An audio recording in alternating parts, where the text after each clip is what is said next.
比利时普朗肯达尔动物园的冬季灯光展在本周末拉开了序幕，一起来欣赏。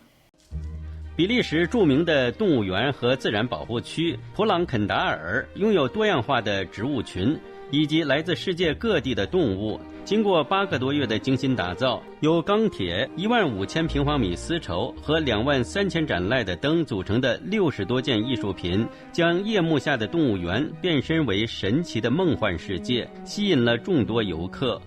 Ah, c'est magique. C'est vraiment magique. Les enfants adorent ça. J'essaie d'en faire chaque année pendant les congés scolaires. Et c'est c'est plein de poésie. C'est vraiment très mignon. C'est tout à fait agréable. Ils sont très contents.En moi aussi. En de kindjes vinden het geweldig, hè? Want het is heel mooi, heel knap gedaan. Ik denk dat er veel werk in gestoken is. Ja.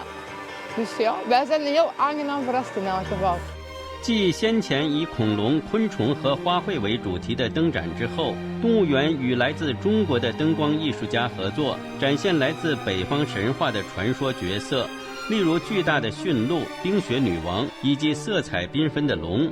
展览将持续到2025年1月5号。新唐人电视台记者徐哲、张小雨综合报道。